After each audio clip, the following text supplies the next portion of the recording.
Well, another nail biter in the big house.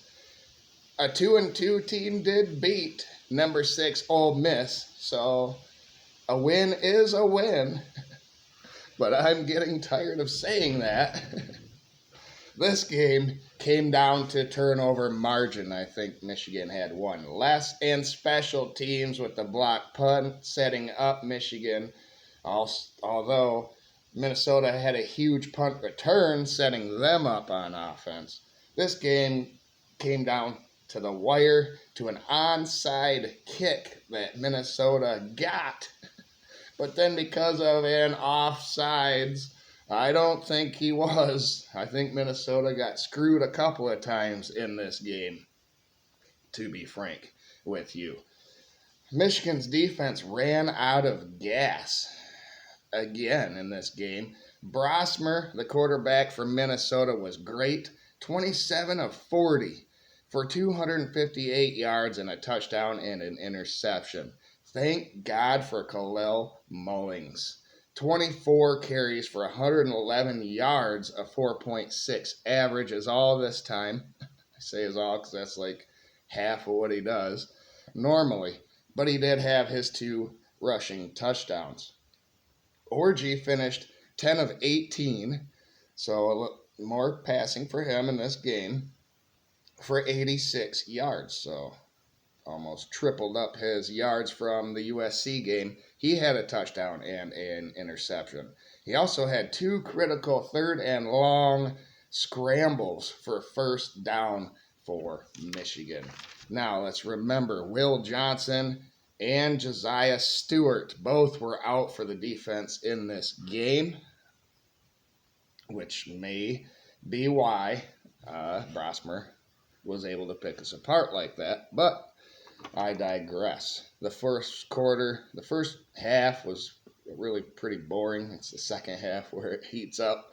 But in the first quarter, Minnesota had 3 runs right up the middle against our interior and got a first down.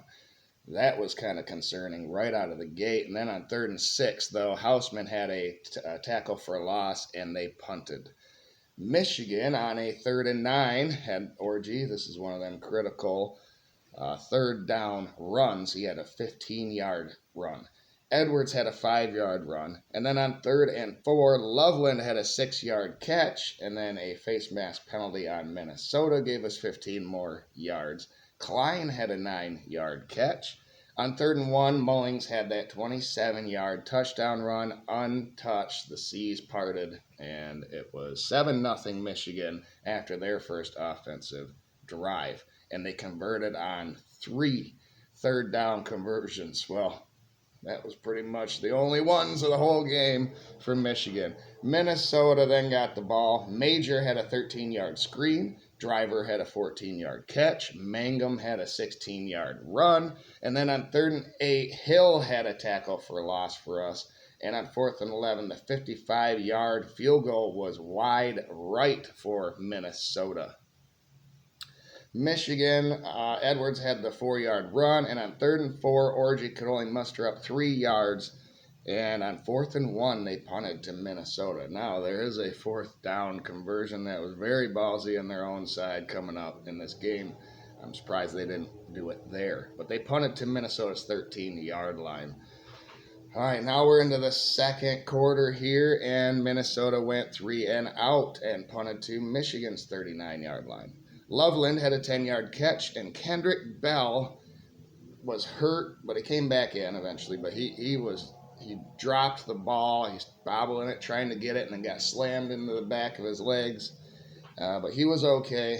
But that was a drop. You need that. You need to help out your inexperienced quarterback, who really did have troubles going through his progressions. He did a little bit better in some parts of the game, but early on, he missed some guys.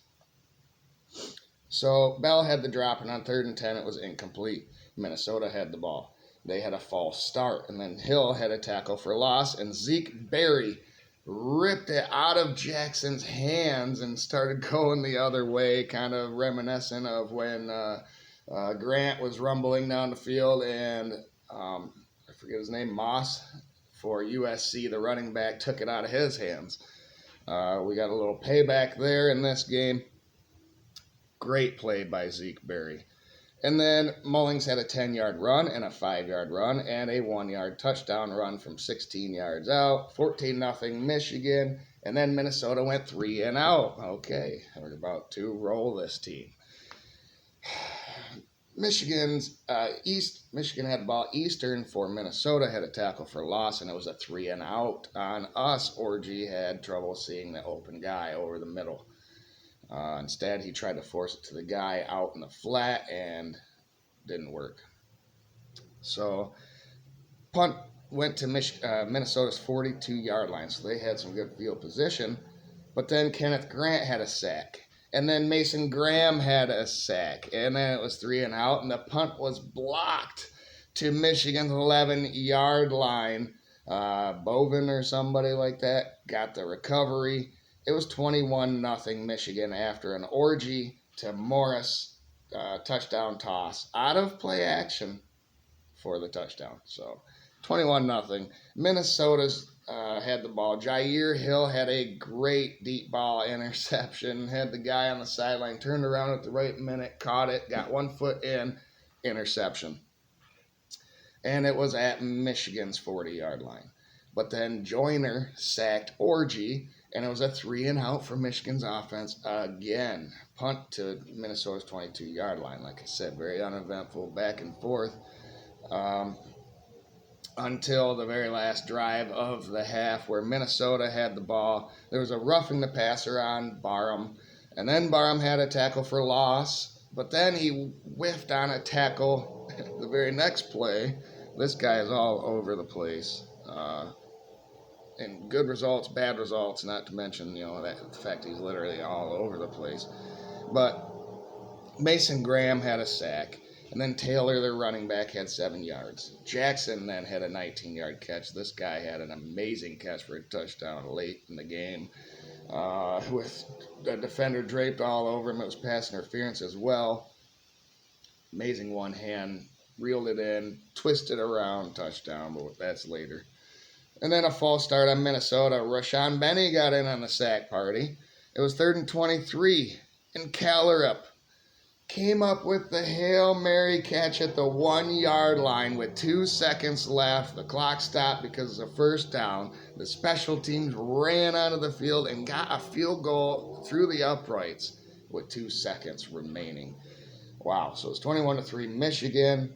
Michigan only had 107 yards offensively in that first half. I don't even think they got that in the second half, I believe, but what is going on? I know the offense is handcuffed because of the quarterback play and maybe wide receivers. So every game is going to be this grinded out game with Michigan going forward. It's going to be a one-possession score game like the last couple weeks, I think, with these good teams. As long as Michigan can stay ahead. If we go down, then it's a different story. Then in the third quarter, Michigan opened it up with a 13-play, 40-yard drive that took 7.5 minutes off the clock. Bell had an 8-yard catch. On 4th and 1, here's the 4th and 1 on their own, like within their own 30, somewhere in there, behind the 40 at least. Mullings had a 2-yard run. Wow, so they went for that. Mullings then had a 3-yard run, and then Loveland with a 10-yard catch. 3rd and 9, Orgy had that 9-yard scramble, which kept the drive going. Edwards had a 6-yard run, and on 3rd and 6, stupid run play with Edwards, kind of like a sweep, and it was stuffed. 53-yard field goal, though, by Zavada was good. It was 24-3 Michigan. Then Minnesota went 3 and out, and then Michigan had the ball, but they held, so back it up, but Kendrick Bell had a 16-yard catch. Edwards had a 10-yard run. It was going good until the deep shot by Orgy was way too inside. He had Loveland wide open and another guy even further wide open. There's a more speedier guy that he could have went to. But that ball got taken away from Loveland by Robinson on that deep shot. So it was a turnover from Orgy. Minnesota had the ball, and then they went on a 14-play, 76-yard drive. Taylor had an 11-yard run, and then a 4-yard run. On 3rd and 3, another 4-yard run, and then a hold on Minnesota backed them up, but it didn't matter. Spencer had a 13-yard catch, then an 11-yard catch, and then Taylor had a 9-yard catch. At times, our defense just looks like butter, where a hot knife can go right through it. But we were getting pressure with 4 early, and then towards the end of the game, he had to start bringing the house, which left guys on one-on-one coverage, and it just was a snowball effect, letting Minnesota back into this game. So on 3rd and 6, they had a false start, though, and on 3rd and 11, it was incomplete, but they went for it. And on 4th and 11, Mason Graham had a hands-to-the-face penalty, and that gave them the automatic first down, keeping this tired defense on the field. Brockington had a 9-yard catch, and then Taylor had a 3-yard touchdown run. It was a 14-point game here early in the 4th quarter, and it was 24-10, Michigan.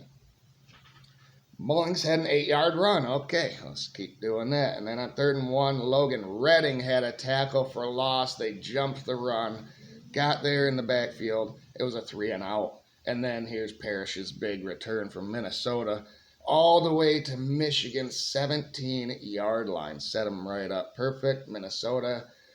Spencer had a 9-yard catch. Taylor had a 3-yard run and then a 4-yard touchdown run. It's a one-possession game, 24-17 in the 4th quarter. Minnesota had 2 touchdowns in a matter of just minutes at that point. With 11:08 left in this game, could Michigan go score and give the defense a break because they need it? Yes. Yes, they could do that. They answered with a 14-play drive of their own, 58 yards. They couldn't get into the end zone, but they took 6.5 minutes off the clock. Mullings 6 yards. On 3rd and 2, Mullings 5 yards. A play action to Loveland for 15 yards down the seam. Mullings then had an 8-yard run, and on 3rd and 3, a 10-yard run. A hold on Michigan negated a big run down to the 1-yard line by Mullings. And then on 3rd and 8, it was incomplete. So the 35-yard field goal try was good. It was a 10-point game now, a little breathing room, 27-17, Michigan. But then Minnesota answered right back with a 14-play drive of their own. Again, 75 yards in 3 minutes. Spencer had a 19-yard catch over the middle. TJ Guy had a sack, which was good to see him get in there, backing up for Josiah Stewart. But on 3rd and 12, Taylor had a 6-yard catch, giving them a 4th and 6. It's manageable. Jackson had a 12-yard catch for the first down. Spencer had a 6-yard catch, and on 3rd and 4, Taylor had that 10-yard catch. On 3rd and 10 then, Spencer had a 9-yard catch, so they had a 4th and 1. The QB sneak was just enough to give them the first down. And then Jackson had that 12-yard touchdown catch. That guy is amazing. I think that's the one where Fender was all draped all over him. So Minnesota went for the onside kick.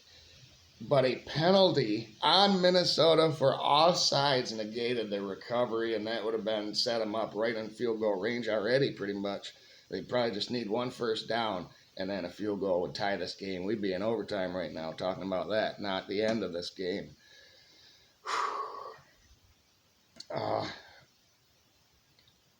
The re-kick was recovered by Michigan, and then it wasn't over yet because a bad snap over Orgy's head went way back, and Minnesota was running after it, but Orgy fell on it for a loss of 11 yards.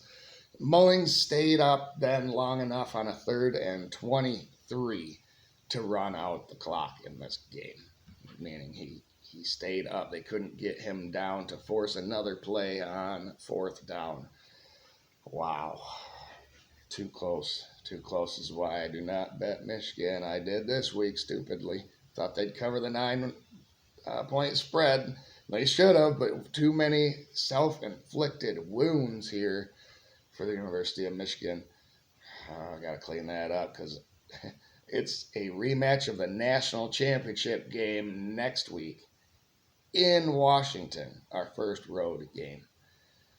But you know, this young, inexperienced team is proving that they have mettle, they have grit, they can put a drive together when they need to. The defense can. I think they can hold when they need to. I'm not sure about that. But, you know, they were missing 2 starters. And then Makari Page got hurt. Hopefully he's going to be okay because he's not. Then that secondary is going to take a huge hit going forward as well. So, go blue. Win's a win, like I said. I'd like to see a blowout here at some point this season, but I don't know if we'll ever get to see one of those. Thank you everyone for watching. Like the video, please. Subscribe if you haven't. Both are free to you to do so. No, nothing is required. No obligation required. Just show up and watch the videos. Thanks everybody and have a great day and go blue.